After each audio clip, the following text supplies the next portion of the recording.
Hey guys, this is Muhammad Ashiq, real estate broker with REMAX, and I'm very excited to introduce a tailor-made playlist for first-time home buyers like yourself.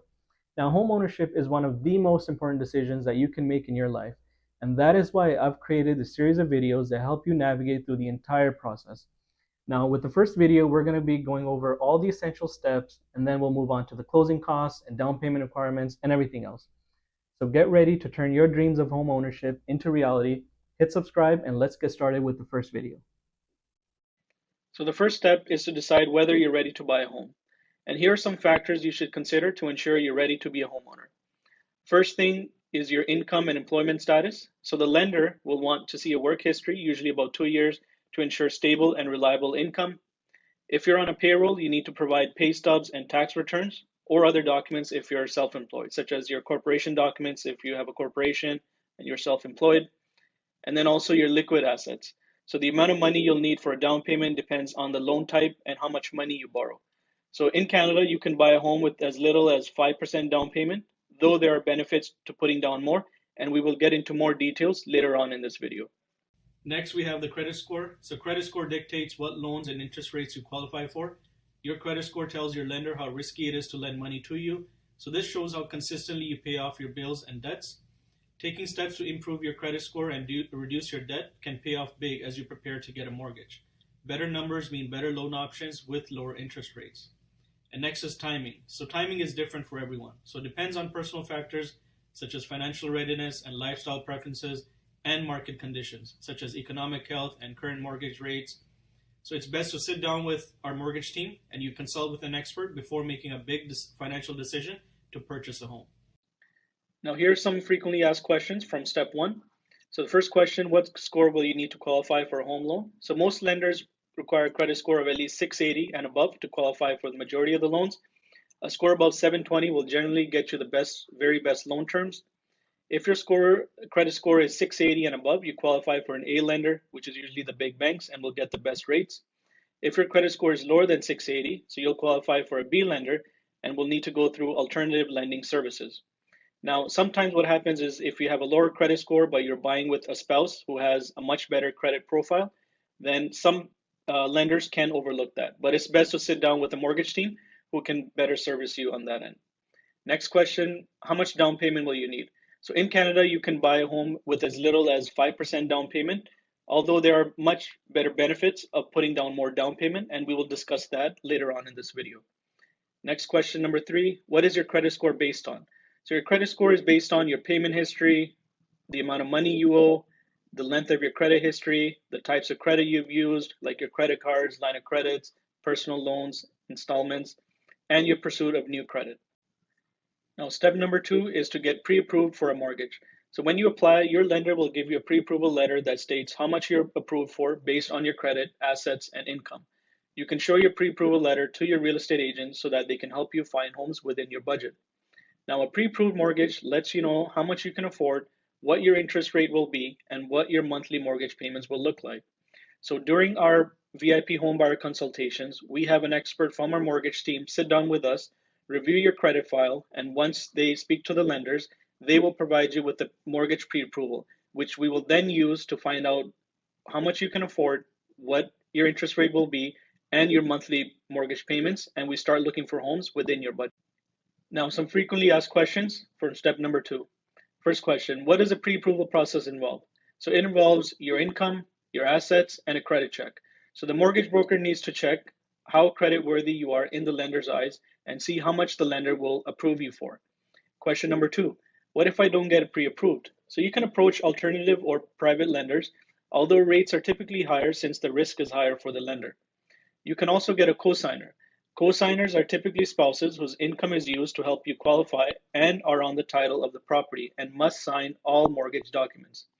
Legally, they also own the property just as much as the individual they are co-signing for and are responsible for all payments. So they're typically used when the original applicant has a weak credit file. You can also get yourself a guarantor. A guarantor is someone that backs up someone taking out a loan and agrees to take over payments in case you can't afford them. They do not appear on the title of the home, so they are in much better financial standing than the original applicant, and they are typically used when the original applicant needs a financial boost to help with their approval. Step number 3, find the right real estate agent. So your real estate agent is your representative in the home purchase transaction. So your agent will look out for your best interest by finding homes that meet your criteria, get you showings, help you write offers, and negotiate on your behalf. So you should look for the following characteristics when looking for an agent. Experience. Obviously, this is a big one. So you want someone that's working full time and has enough experience when representing you in one of the biggest transactions of your lifetime. Next, check for previous happy clients, right? You have check for testimonials, 5-star reviews, etc. And responsiveness. So the amount of time it takes for the agent to get back to you, whether the agent misses any emails, texts, or phone calls. And another big one, integrity, right? You want an agent that should be aligned with your budget, neighborhood, and true home values. You should trust your agent to act in your best interest and help you make the right choice in such a large investment. Ask yourself, does the agent only care about a quick commission check, or is he actually representing me in my best interest? And then next one is neighborhood knowledge, right? You want someone that knows the area you're looking to buy in, to give you the pros and cons of buying in different parts of the neighborhoods, and the overall economic knowledge. Does the agent have an understanding of the economy since it's directly tied to the housing sector and vice versa? And attentiveness to you. Most successful real estate agents have multiple clients at any given time, but what's most important is that your agent makes you feel like you're their only client. Now, some frequently asked questions for step 3. Question 1, is it possible to buy without a real estate agent? Yes. However, it isn't recommended, especially for first-time home buyers. The home buying process can be complicated and emotional. Having an agent on your side can help you navigate the housing market, submit a legally sound offer, and avoid overpaying for your property. Question 2, what is the agent you hire responsible for? So your agent will show you properties, write an offer letter on your behalf, and assist in negotiations. Your agent can also assist on how much to offer for the property by doing a full market analysis of the area you're looking to buy in and the property that you're interested in. And the agent's role has a fiduciary duty to the client and will always work in your best interest. Question 3, how can you find the right agent? Extensive research. An agent that provides value to you and showcases expertise, an agent that isn't afraid to guarantee risk reversal on your end. Question 4, does it cost me anything? It is absolutely free to work with a real estate agent as a buyer in Ontario. You do not pay the agent any fees. Step number 4, begin house hunting. So your real estate agent will help you hunt for houses within your budget that meets your criteria.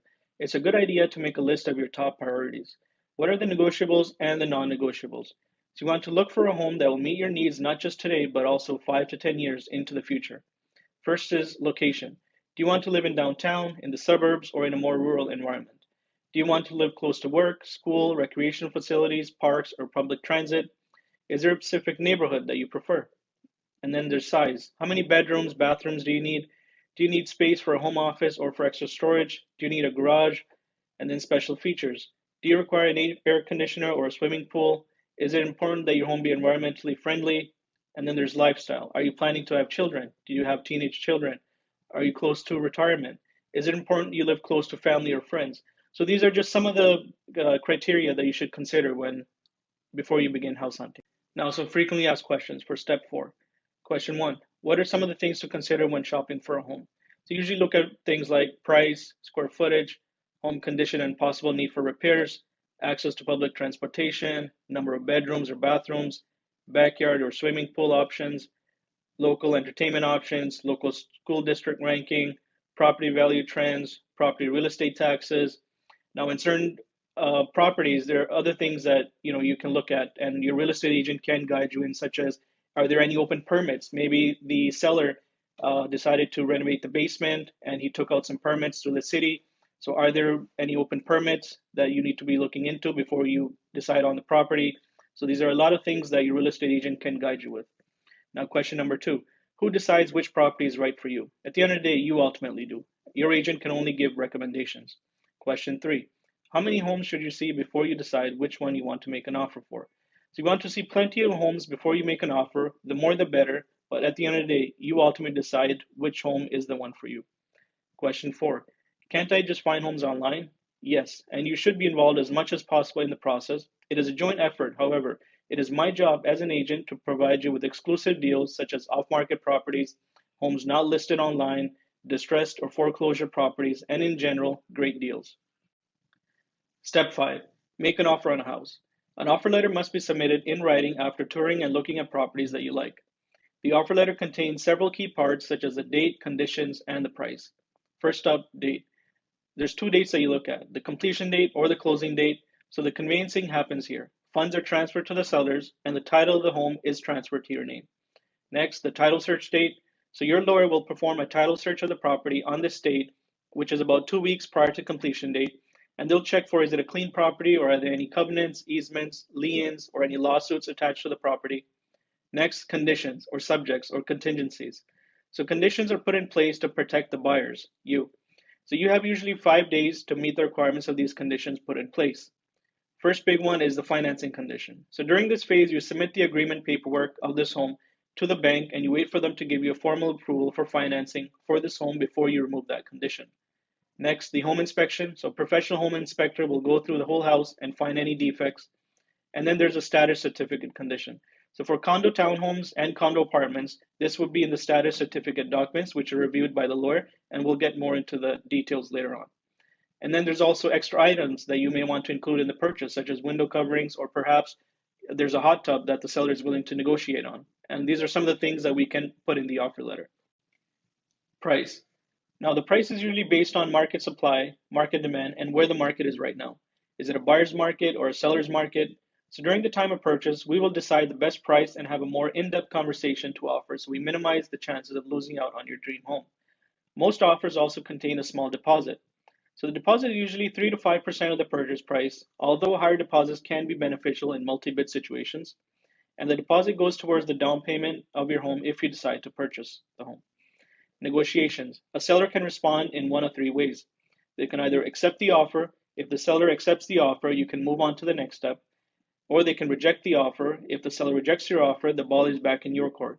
You can choose to submit another offer or move on to another home. Or they can give you a counteroffer. The seller can also come back with a counteroffer of their own. They may change the purchase price or the terms of the sale, such as the closing date or the conditions in the offer. Or you can accept the counteroffer, reject it, or make another counteroffer to the sellers. And then there's irrevocability. So revocable is defined as incapable of being recalled or revoked. It means your offer is unchangeable and unalterable. This is the time you give to the seller in which they can respond as outlined below. After which time, if the offer is not accepted, it becomes null and void and the deposit shall be returned to the buyer in full without deduction. So essentially, when we submit an offer letter to the sellers, we put an irrevocable time on that letter. So we may give them 12 hours or we may give them 24 hours. So that is irrevocable time. So if the seller does not respond within that time frame, in one of three ways, they can either accept the offer or they can reject it or give you a counteroffer. Then the offer becomes null and void and the deposit, if there was a deposit given. Now the deposit can be given in one of two ways. So you can either give a deposit with the offer to show the sellers that, hey, I'm very serious about purchasing this house. Here's a $20,000 deposit and here's my offer, right? And if the seller accepts the offer, then we move on to the next step.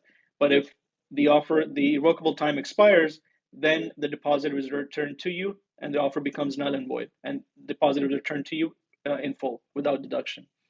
Or you can give the deposit after the acceptance. So we put a condition where it's only upon acceptance. So once the seller accepts your offer, only then will we provide them with a deposit. Multiple offer situations. When there's competition with other buyers, all submitting an offer, the one most suitable for the seller wins. And this is usually the one with the best price, an ideal closing date for the sellers, and the one with the least amount of conditions. So here's my recommendation. Go with our best foot forward depending on the situations, as sometimes the seller may not give a second chance to improve the price, and they may just look at the best offer that's on the table and be done with it. And remove any conditions if a pre-approval and a home inspection is done prior to the offer date to your satisfaction and adjust the offer where needed. So an example would this be where in a market where there's multiple offers on homes, a seller lists the home on the MLS today and he gives 1 week for the offer date. So what I tell my buyers is if this is really the home that you want, then during that 1 week, let's be proactive. Let's get a home inspection done, right? Just to make sure that there's no deficiencies in the home. And if there are, then we walk away, right? Then we know that if we were to remove the condition of the home inspection on the offer date, then we're not going to be guessing if there's any issues with the home or regret it afterwards. And also a pre-approval done prior to the offer date. So that way, on the offer date, depending on the competition, if we need to better our offer with the least amount of conditions, then we're comfortable in doing so because we've done our homework during that week. So we don't want to blindly remove any conditions. We want to make sure that we've done the home inspection, we have the pre-approval, everything ready to go for the price point that we feel we're comfortable with, right? So we do a full market analysis before the offer date, and whatever you feel comfortable with, that this is the price point I want to go with for this home, that's what we go with on the offer date. And then this can be done by pricing adjustments, dates, or conditions. And it's important to get an agent with experience in multiple offer situations so you get the best deal when buying your dream home, as an agent will have done this many times. Now, some frequently asked questions for step 5. Question 1. Can you cancel after agreeing for the home sale? You can, but it can be very costly. You can typically lose your deposit and the seller can sue you for the damages, which is usually the difference in sold price. So let me give you an example here. So usually the case is the seller lists their home on the market, you agree to buy it, and in that time frame, the closing date, 1 to 3 months, they've also put an offer on their next home. They've agreed to buy it, and now they're waiting on both homes to close. Let's say some situation arises, some unfortunate situation, and you have to walk away from the home, right? Now, what will happen is you will typically lose your deposit, and the seller will have to mitigate their losses by putting the home up for sale again on the MLS. Now, let's say you had bought their home for 600,000, and now because they have to sell it much quicker than before because they also have their own new home closing, they may sell it for 550. So the seller has incurred a loss of 50,000, right, which they will sue you for. So that's why if you walk away from a home sale, it can be very, very costly to you. Question 2, who writes the offer letter? So your agent will write the offer letter on your behalf and present to the selling side on your behalf. Question 3, how long can negotiations go on for? So this depends and varies. This can be very quick and can also go for some time. Let your real estate agent help you manage negotiations. Don't be afraid to walk away if you can't reach an agreement. There should be no pressure. Question 4, what is a status certificate anyway for condo apartments and condo townhomes? So a status certificate is a document that the condominium corporations give to the buyers of resale condos that provide a snapshot of the unit as a whole at the date of the certificate was issued. So usually if the building is serviced by a property management company, it's prepared by them. Among other things, the status certificate would indicate if the current unit that you're purchasing, the unit owner is in default of paying their monthly common expenses, if there's an increase in the common expenses has been declared by the condominium board, and how much money is left in the reserve fund. Step 6, condition or contingency removal. Typically by the 5th business day, we as a buyers have now had enough time to go over all these conditions and to look after our best interest. If we want to proceed with the home purchase, we then will remove the conditions by providing the selling side a waiver or a notice of fulfillment of said conditions. At this point, we should have now gotten the final approval from the lender, done our home inspection on the property and gone through the home inspection report with the licensed home inspector, and reviewed the status certificate docs with the lawyer if it is a condo townhouse or a condo apartment. Now, during the home inspection, an inspector will go through the home and specifically look for problems. They will test the electrical systems, make sure the roofing is safe, make sure appliances are working, and much, much more. After the inspection closes, the inspector will give you a list of problems they found in the house. If there are major issues such as mold or cracks in the foundation, you want the seller to correct it before you close on the home. If the seller disagrees, you may want to reconsider purchasing this home. Keep in mind, you'll be liable for any major repairs after the sale closes. So before we remove any conditions, we want to make sure in writing that the seller agrees to fix any of the problems we found on the inspection report before we remove the conditions and firm up the sale. Now, it's common for home buyers to include a home inspection condition in the purchase offer. A contingency gives buyers the option to back out of a purchase or negotiate repairs without losing their earnest money deposit if the home inspection reveals major issues with the home. So if there's any major issues such as mold or cracks in the foundation and the seller disagrees to remediate those issues, then we simply walk away. Now at this point, we should have all the bases covered and are now ready for a final walkthrough. Step 8, do a final walkthrough.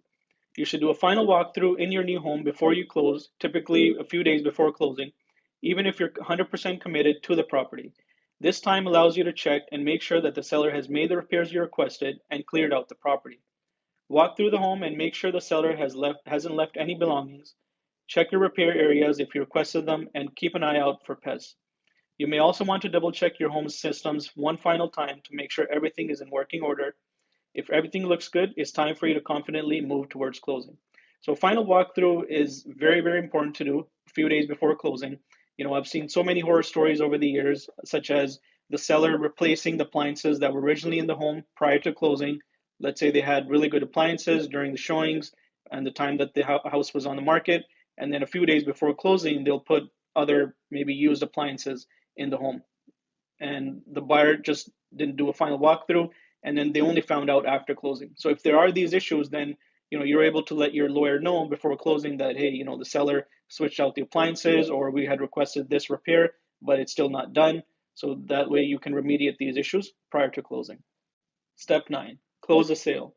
Congratulations, you've made it to the final step of the process. When the time comes, make sure you review your loan documents, statement of adjustments with the lawyer, which will outline the terms, final closing costs, and any outstanding charges or fees included in your loan. Your lawyer will usually contact you in the week of the closing for the final signings to take place. Now, during closing, the property title will pass from the seller to you, and your lawyer will oversee this process. Your lawyer acts as a mediator between you and the seller and the lawyer and their lawyer and confirms that all required documents are signed. Once documents have been signed, the lawyer will ensure that all funds, including closing fees and escrow or deposit payments, are paid and properly dispersed. During closings, you have two major responsibilities: signing all the legal documents with the lawyer and paying the closing costs. This may include fees such as for your lawyer, title transfer costs, adjustment costs, appraisal costs, or taxes.